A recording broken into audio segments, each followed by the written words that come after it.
High Potential has proven Kaitlin Olsen's incredible talent as Morgan Guillory, but showing less of her actually made the show better. Morgan, the titular high potential intellectual, is a mother of three with a high IQ and compulsive need for answers.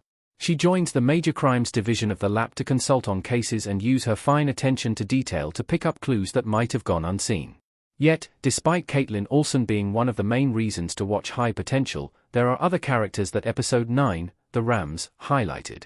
As great as Morgan is, there is a talented ensemble waiting on the sidelines in High Potential. Daphne, Javisha Leslie, is a highly skilled detective with a candy addiction. Ounce, Dean Isaac Denny's, is an investigator with a more playful demeanor. Morgan's partner, Karadek, Daniel Sunjata, is detail-oriented as well, but his skills often go forgotten with Morgan front and center. By allowing Morgan to skip a few scenes, High Potential Episode 9 lets its unsung heroes shine and prove that a High Potential Season 2 could utilize more than its female lead. Morgan's decreased involvement in High Potential Episode 9 allows Karadek and other characters to shine. They even made a big break without Morgan's help. While she is busy cleaning up after her baby, High Potential shows off how the lap runs without Morgan's interference. Karadek impressively advises Daphne and Ounce on two drastically different situations before focusing on a witness who came into the station. Without missing a beat, Karadek makes a game plan at the drop of a hat and fields Selena's, Judy Reyes, questions about the case before Morgan even enters the building. Meanwhile, Daphne and Ounce partner up to investigate and prove they are just as entertaining as Karadek and Morgan. Even without a genius-level IQ, Daphne even makes a key discovery in breaking the case, noticing an anagram that points to a prime suspect.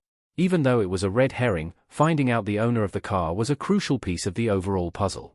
Morgan still eventually came around and gleaned information the lap couldn't have noticed without her, but High Potential Episode 9 emphasizes that it's a team effort. Even without Morgan, the ABC procedural has a good chance to become one of the best ensemble shows of all time. Admittedly, this may be odd, considering that Morgan is the titular character.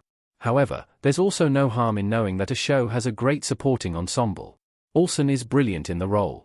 Seeing her easily transition from playing Dee in It's Always Sunny in Philadelphia to a very different role via Morgan is so impressive. Until now, Olsen has been the primary asset for High Potential, but seeing how the supporting cast can step up and solve a compelling case is a good sign of how great the writing is of the ABC hit. Why Morgan's decreased role in High Potential Episode 9 is good for its long-term future. The main storyline will have more time to progress. Morgan and Karadek in High Potential Season 1, Episode 8, On the Case.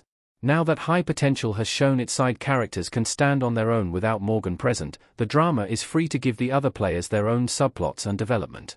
With more to focus on than the episodic case and Morgan's life, that means the overarching story and mystery can develop without feeling rushed. While the show slowly reveals what happened to Roman in High Potential, the ensemble can be fleshed out and turned into fully realized characters by the end of the season. Including more characters in key storylines gives High Potential more material to work with. While it's shocking that ABC hasn't renewed the show for another season yet, High Potential's impressive mid-season premiere ratings mean Season 2 feels inevitable. Consequently, High Potential could flourish in future seasons by continuing to include its side characters. If High Potential only focused on Morgan, the procedural would either quickly run out of steam or begin to feel repetitive. Letting Morgan's story slow down and give way to other characters is the best thing High Potential could do to maximize its own high potential. Beyond that, High Potential diversifying its storytelling would allow the series to run for as long as possible. As the titular character, Olsen has been at the front and center of its storytelling. The procedural primary follows her, both at work and at home.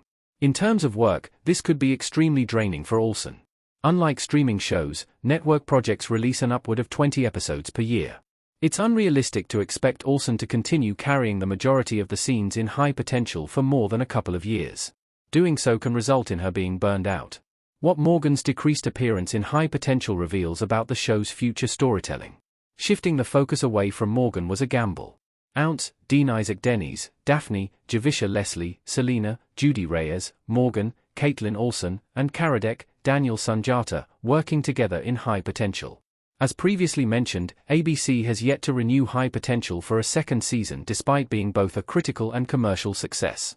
The show's viewership has significantly grown since its debut, and it's also a major hit on streaming once the weekly episodes land on Hulu. Because of this, it's safe to say that it's only a matter of time before ABC officially announces its sophomore year. It isn't impossible to think that people involved in the project already know that they are coming back for the 2025 to 2026 TV cycle. Assuming that this is the case, Morgan's decreased role in High Potential Episode 9 could be an indication of the show's storytelling approach moving forward. ABC could start mixing up Morgan-heavy storylines with traditional procedural narratives, and based on the result in The Rams, there isn't any cause for concern. It's worth noting that the original French show that High Potential is based on, HPI, currently only has 4 seasons, with the next one currently uncertain. Considering ABC's knack for running successful shows, like Grey's Anatomy, longer than that, Olsen's endeavor needs to pace itself as early as now. Admittedly, moving the focus away from its titular character this early in this run is quite a bold move for High Potential. That being said, taking the risk is paying off, as it realizes that it can stand on its own even without the narrative hook of Morgan's character. Whether or not this becomes a pattern moving forward is inconsequential at this point. Ultimately, this only proves that High Potential is a good show, regardless of the writer's approach.